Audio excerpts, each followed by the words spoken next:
Hello गाइजहरु नमस्ते सबैलाई सबैजना सन्चै हुनुहुन्छ होला न सबैजनालाई वेलकम छ मेरो ब्लगमा।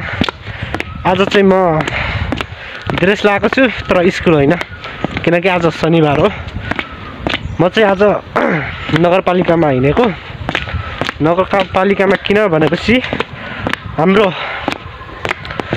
नेपाल रेड क्रस सोसाइटीको आज दुई दिने तालिम भएकाले स्कुलबाट छनौट भएर प्रति स्कुल 2 जना छनौट गर्ने कार्यक्रम रहेछ।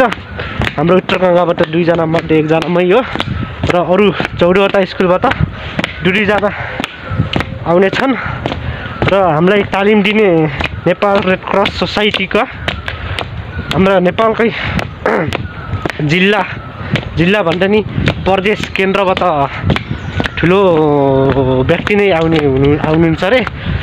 यो प्रति व्यक्ति तालिमको चाहिँ 5000 देखि 8000 सम्म लिउने गरेका छन् रे। तर हामी चाहिँ स्कुलबाट भएका कारणले हामी चाहिँ यो निशुल्क तालिम सिक्नको लागि जाँदैछु। कस्तो लाग्छ तालिम अब हेरौँ अब कस्तो हुन्छ। त्यसलाई अब तालिम लिनु मात्र हैन त्यसलाई व्यवहारमा पनि उतार्नु पर्छ रे। प्र्याक्टिकली गर्ने हो रे। कस्तो हुन्छ यदि सकेसम्म भएसम्म नगरपालिकाको भवनभित्र टुक्का भने म भिडियो गराएर हजुरहरूलाई प्रत्यक्ष देखाउने छु र कस्तो लाग्ने छ तालिमहरू हेर्नु होला र सबैलाई काम लाग्ने तालिम हो रे। नेपाल रेड क्रस सोसाइटीको यो 162 राष्ट्रहरूमा आबद्ध छ र बुर्तिवाङ शाखा उपशाखाको रूपमा बुर्तिवाङ नेपाल रेड क्रस सोसाइटी उपशाखाको रूपमा रहेको छ। कस्तो हुनेछ त म अब सिधै नगरपालिकामा गएर हजुरहरूसँग भेट्ने छु है त। अब नगरपालिकामा गएर भेटौँला। ओके गाइज फाइनली गाइज म चाहिँ यो नगरपालिकाको भवनमा आइसकेको छु। अब भित्र गएर हेरौँ है त। फाइनली गाइज हेर्न सक्नुहुन्छ म नगरपालिकाको भवनभित्र एउटा कोठामा आइसकेको छु। यहाँ हाम्रो कार्यक्रम हुनेवाला छ हैन। नेपालको टाइम यस्तै त हेर्नुस् कोही पनि आएनन्। हामीलाई 9 बजे बोलाएको थिए। नेपालको टाइम यस्तै हो सब खाली छ। अब बिस्तारै सबै आउलान् नि। अब सरहरू नै आउनुहुन्छ उता अरु सरहरूले चाहिँ यो गर्न लाग्नु भएको छ हैन। हेर्नुस् बिस्तारै आइरहेको छन् मान्छेहरू बल्ल आदि भयो। अहिले चाहिँ हाम्रो कापी वितरण हुँदैछ। कापी भन्नाले हामीले जे सिक्छौँ नि त्यो लेख्ने के यो कापीमा लेख्नुपर्छ रे। हामीले सिकेको कुराहरू यो कापीमा लेखेर अब हामी चाहिँ लागू गर्नुपर्छ हैन। कापी हेर्नुस् कापी पाइसकेछौँ। अब यो कापीमा लेख्ने अब अझै आएनन्। जम्मा अब 8 विद्यालयका सब विद्यार्थी हेर्न सक्नुहुन्छ। अझै छन् 4-5 विद्यालयका सर्भिसहरू विद्यार्थीहरू आउनै बाँकी छ। अरूले लेखिरहेछन्। उता अब कार्यक्रम सम्बोधन कार्यक्रम हुँदैछ। अझै कार्यक्रम सुरु भएको छैन सबै आएका छैनन्। अब हेर्न सक्नुहुन्छ अरू ठुला मान्छेहरूलाई आसन ग्रहणको कार्यक्रम हुँदैछ। हामीलाई टिको लाएर आसन ग्रहण गराइसक्नु भएको छ। मिसलाई धेरै धन्यवाद हैन। अब अगाडि हेर्नुस् अझै आएका छैनन्। अझै सम्मान कार्यक्रम हुँदैछ। सरहरूलाई सम्मान पछि अब हाम्रो कार्यक्रम सुरु हुन्छ। अझै सम्मानको कार्यक्रम छ। सरहरू अझै आउनु भएको छैन हैन। नेपालको टाइम यस्तै हो 9 बजे बोलाएर 10 बजे हाजिर हुने 10 बजे बोलाएर 11 बजे हाजिर हुने। तर केही छैन हाम्रो 2 दिने तालिम छ। 2 दिनमा सकिन्छ भन्ने आशा छ हैन। अब कस्तो हुनेछ तालिम सकेसम्म हजुरहरूलाई पुरै होला हाम्रो सरले तालिम सुरु भएको छ।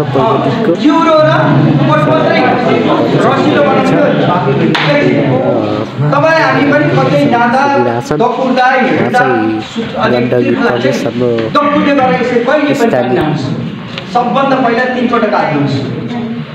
त्यसपछि मुख कुल्ला गर्नुस्। राख्ने नलिने कुल्ला गर्ने कुलकुल गरेर 2-3 पटक फाल्नुस् अनि थोरै खानुस् अनि अक्काइले।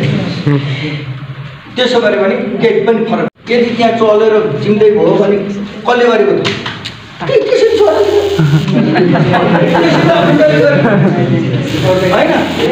यो हाम्रो तालिम सिकिसकेपछि अब हामी यहाँ हेर्ने दर्शकहरूले के प्रत्यक्ष वहाँ गएर जे सिकेको उलाई लागू गर्नुपर्छ के प्र्याक्टिकली गर्नुपर्छ। हाम्रो उत्तरको मिसहरू जानुभएको छ। हेर्नुहोस्, अब बियोस भएको मान्छेलाई सर्वप्रथम के गर्ने त, पहिला बिमारीको दाहिने हातलाई 90 डिग्रीको कोणमा राख्ने, त्यसपछि मन्टो यता दाहिनेतिर ढल्काइदिने, त्यसपछि देब्रे खुट्टा उचालेर यस्तो घोप्टो पार्ने अनि मन्टो ठाडो पारेपछि यदि बियोस भएको मान्छे रियाल छाड्दा वाग्दाखेरि आफ्नो मुखभित्र जान्न अरे के, जस्तै त्यो मान्छे घोप्टो परेको भने त मुखभित्र जान्छ नि त, त्यो मुखभित्र नजाओस्, आफ्नो श्वास प्रश्वास लिउन सकोस् भनेर यसरी घोप्टो पारेर मन्टो उता ठाडो पारेपछि उसले राम्रोसँग सास लिन सक्छ र हामीले खाँदाखेरि केही अड्केपछि हामीले यो घाँटीमा हान्ने चलन छ नि, त्यो गलत चलन रहेछ होइन। त्यसले आँखा बाहिर निस्किने सक्ने सम्भावना हुन्छ र धेरै खतरा हुन्छ र त्यसैले अब हामीले घाँटीमा अड्केको चिज कसरी निकाल्ने, त्यो सरले सिकाइदिएको हुनुहुन्छ। हेर्नुहोस्, पहिला जुन व्यक्तिको घाँटीमा अड्केको नि त्यसलाई छातीमा हात राखेर हल्का घोप्टो पार्ने, सरले घोप्टो पार्नु भयो। अनि त्यसलाई घोप्टो पारेपछि घाँटीमा होइन, घाँटीभन्दा मुनि छातीको पछाडि ढाडमा होइन, ढाडमा हरियो हत्केलाले ड्याम 5 चोटि हान्ने, 5 चोटिसम्म अलि बेसरी हान्ने। यदि त्यसरी नै निस्केन भने मुठी पारेर घाइतेको बिचमा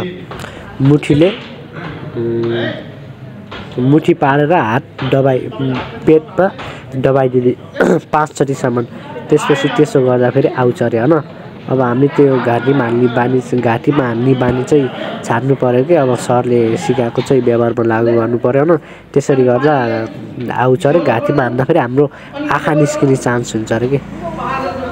अब यदि हामीले खाना बनाउने क्रममा या कसैले आगोले घिउसिउ कसैले पोलो भने हामी कसरी बस्नु, प्राथमिक उपचार के गर्छौँ त घर।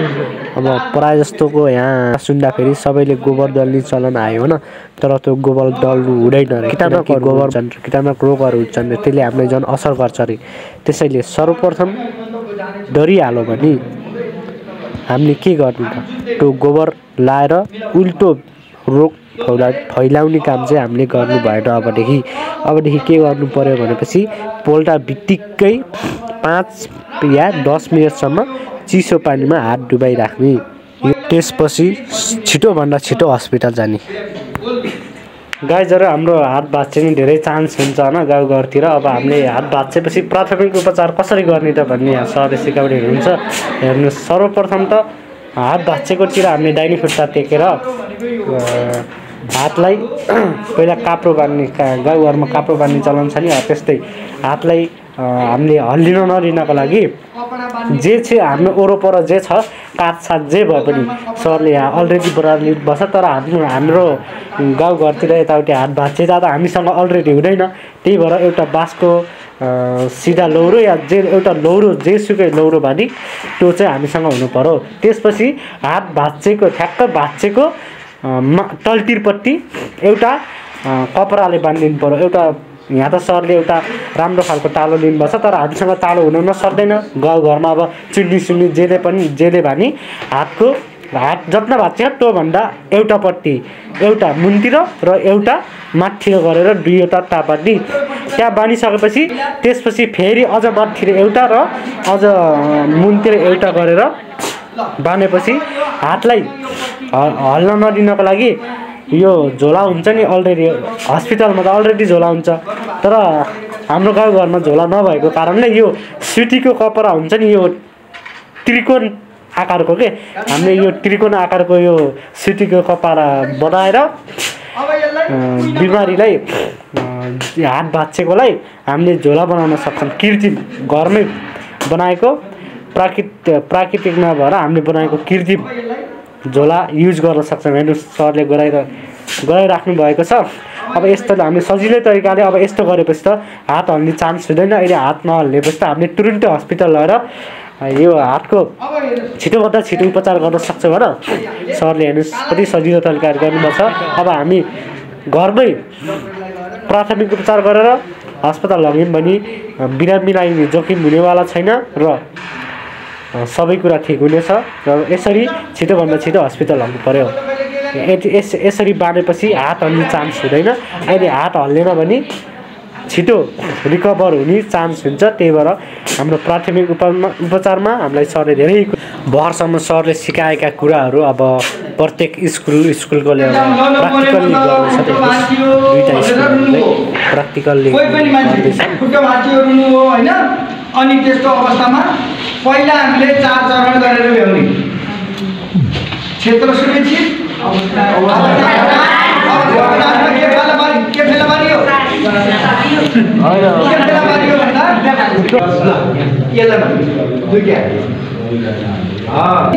पानी राख्ने बिडा भन्छन् के भन्छन् भैटो गाग्री राख्नलाई बनाइन्छ नि अब सबभन्दा पहिला खुट्टा भाँचेको बिरामीलाई कसरी प्राथमिक उपचार गर्न सक्छ सरले सिकाइराख्नु। अब यस्तो बेलामा चलाउने र खुट्टा भाँचेकोलाई हामीले एउटा सिधा परेको काठ खुट्टाको साइडमा बाँधेर हामीले सेतो कपडाले पहिला खुट्टा भाँचेको भन्दा मुनिपट्टि, त्यसपछि माथि, त्यसपछि फेरि अझ मुनितिर, त्यसपछि फेरि माथितिर चारवटा तालो बाँधिसकेपछि चल नगरोस् भनेर हामीले यसरी बाँधेर प्राथमिक उपचार गरेपछि 2-3 जनाले खुट्टालाई यसरी बाँधिनु भएको छ। यसरी बाँधेपछि के हुन्छ भनेपछि हाम्रो भाँचेको खुट्टा हलचल नगरेपछि जस्ता त्यस्तै लगेर अस्पतालमा लग्यौँ भने त्यसको छिटो रिकभरी हुनसक्छ। रिकभरी छिटो होस् भन्नको लागि यस्तो गरिएको हो। हामीले यो प्राथमिक उपचार घरमै गरेर गयौँ भने छिटोभन्दा छिटो शीघ्र हुनसक्छ। त्यसपछि हामीले बिरामीलाई जाडक जुरुक नगराइकन हामीले 2-3टा मान्छेहरू जम्मा गरेर ब्यालेन्स मिलाएर एकसाथ 1 2 3 गराउने झप्पमाथि। त्यसपछि स्ट्रेचर हुन्छ नि त, स्ट्रेचर यहाँ त्यसरी 1300 पार्ने। त्यसपछि झ्याट्टा फाल्ने होइन, फेरि सन्च 1 2 3 ब्यालेन्स मिलाएर थपक्क त्यसरी राख्नुपर्छ। हेर्न सक्नुहुन्छ हाम्रो सरले सिकाइराख्नु भएको छ। यसरी राखेपछि अब स्ट्रेचरबाट यताउति कता लग्ने हो त्यो लग्ने। अब यो भइसक्यो, त्यही भएर मिसरले भइसक्नु भयो। यो हाम्रो भ्याइयो यो खुट्टाको। यसरी हामीले खुट्टाको घरमै प्राथमिक उपचार गरेर अस्पताल। फाइनल्ली गाइज हाम्रो चाहिँ नास्ता खाने छुट्टी भएको छ, हेर्न सक्नुहुन्छ। यो चाहिँ पहिलो नास्ता हो। पहिलो नास्ता भन्दा नि अब दिनमा 2-3 चोटि खानुपर्छ अरे होइन। त्यही भएर यो चाहिँ पहिलो नास्ता छुट्टी भएको छ, नास्ता खाने छुट्टी भएको छ है त हाम्रो, हेर्न सक्नुहुन्छ। ल गाइज हाम्रो फेरि अर्को तालिम सुरु भएको छ। यो तालिममा यो के तालिम हो भनेपछि अब हामी सबैको प्रायः जस्तोको नाकबाट रगत आउने हुन्छ नि। अब नाकबाट रगत आएपछि हामी के गर्छौँ त, हामीले अब मुन्टो थारो पारेर रगत बग्न दिँदैन होइन। त्यो एकदम गलत रहेछ गाइजहरू होइन। हामीले यदि त्यसो गरेपछि हाम्रो रगत श्वास प्रश्वास गर्न नलीमा गएर हामीलाई उल्टो असर गर्न सक्ने रहेछ। त्यही भएर हामीले नाकबाट रगत आएपछि थारो परेर रगत रोक्ने प्रयास गर्नु हुने रहन्छ।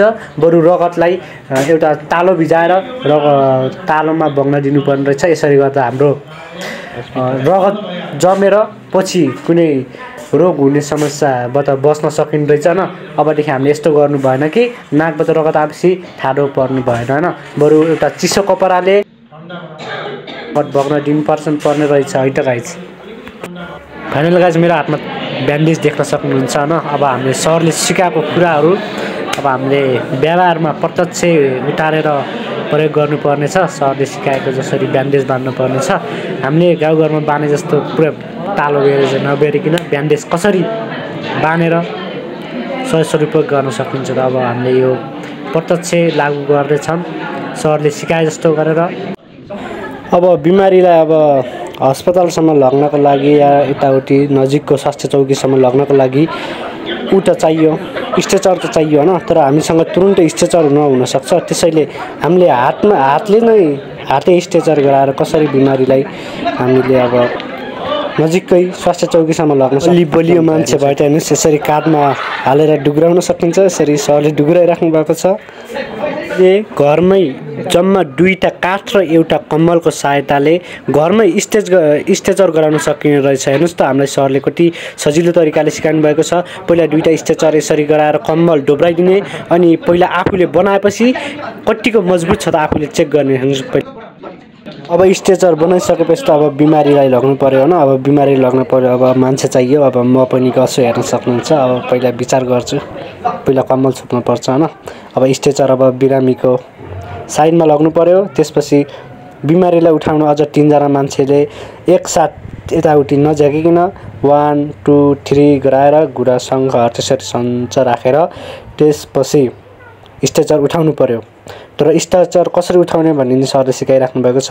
यसरी भयो, यसरी लग्दा मान्छेको टाउको उता भयो होइन, उता गर्नु हुने रहन्छ। खुट्टा घरतिर गुनाएर एउटा मान्छे उता एउटा मान्छे यता फर्काएर लग्नुपर्ने रहेछ। अब हामीले उचाल्न लागेका छौँ, हेर्न सक्नुहुन्छ। पहिला घुँडा टेक्ने, त्यसपछि 1 2 3 भनेर झरक्क 2 जना ब्यालेन्सले उठ्नु पर्ने रहेछ। उठिसकेपछि अब हामीले कता लग्ने हो त? त्यता टाउको फर्काउने, उल्टो नगराइकन हामीले जता लग्ने हो त्यता टाउको फर्काउने। अब बिमारी उठाउन 4 जना मान्छे चाहियो होइन। अब 2 जना यता भए 2 जना उता भए। अब खुट्टातिर बोक्ने उता फर्किने अनि जसले मन्टोतिर उठाउँछ नि त्यो बिमारीतिर फर्किनु पर्छ। किनकि बिमारीले वाकेको छ कि बिमारी कस्तो अवस्थामा छ त्यो सब हेर्ने त अब बिमारीको मुखतिरबाट हेरिन्छ नि। त्यही भएर त्यो चाहिँ अगाडि बस्नुपर्ने रहेछ। त्यसपछि उठाउने बेलामा ब्यालेन्स मिलाएर खुट्टा 2टा घुँडा बिमारीतिर एउटा घुँडा टेकेर अर्को घुँडा उता उठाएर ब्यालेन्समा उठाउनु पर्ने रहेछ। अनि हामीले कता जाँदैछौँ त सरले सिकाउँछ। जस्तै अब हामी जता जाँदैछौँ उचाल्छौँ, हामी अगाडि हिँड्नु पर्यो। जसले मोन्टोबाट उचाल्छ त्यो पछाडि हिँड्नु पर्यो। अब हामी उठाएर देखाउने छौँ, प्रत्यक्ष उठाएर हेर्नुहोस् ब्यालेन्समा 1 2 3 गराएर हामी उठिसक्यौँ। त्यसपछि हामी अब कता जाने हो? हस्पिटल यता छ भने हामी अगाडिपट्टि खुट्टा तिरको साइड अगाडि हुन्छ अनि मोन्टोको उतापट्टि हेरेर अब त्यो बिमारी त्यो मान्छेहरूले हेर्छन् अब बिमारीको अवस्था कस्तो छ भनेर एउटा मोन्टोबाट यसरी हेर्न मिल्छ। हेर्नुहोस् बिमारीहरूको आँखा, यिनी मान्छेहरूको आँखा बिमारीतिर जान्छ, हामी खुट्टातिर छोपेको मान्छे अगाडि सरसर जान्छौँ। अनि राख्ने क्रममा पनि झट्ट नफाल्ने नझतार्निकन ब्यालेन्समा घुँडा टेक्ने 1 2 3 गराएर च्याप्प राख्ने। हेर्नुहोस् कति सजिलो तरिका रहेछ। हामीले घरमा स्ट्रेचर बनाएर पनि बिमारीलाई सजिलैसँग हस्पिटलसँग पुर्याउन सकिने रहेछ।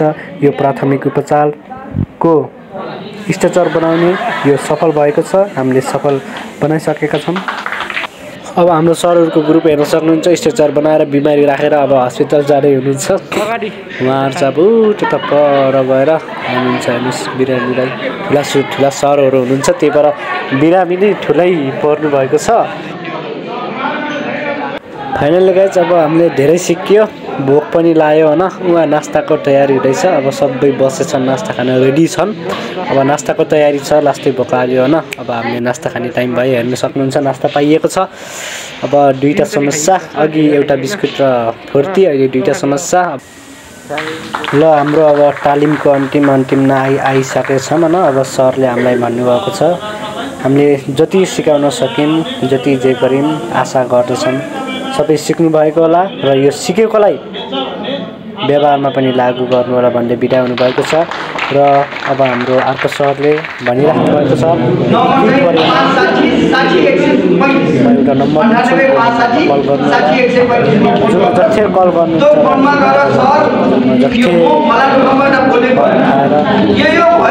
मद्दतको लागि रेडी हुनेछु। सरले आफ्नो कुराहरू लिइसक्नु भएको छ।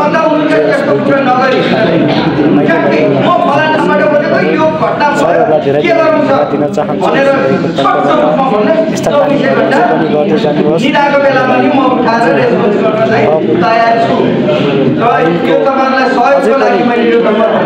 अझै पनि गर्दै जानुहोस्। म अनुरोध गर्दछु यस्ता तालिमहरू राखिराख्नु होला। हस्त धन्यवाद सरलाई, धेरै धेरै धन्यवाद सबैजनालाई।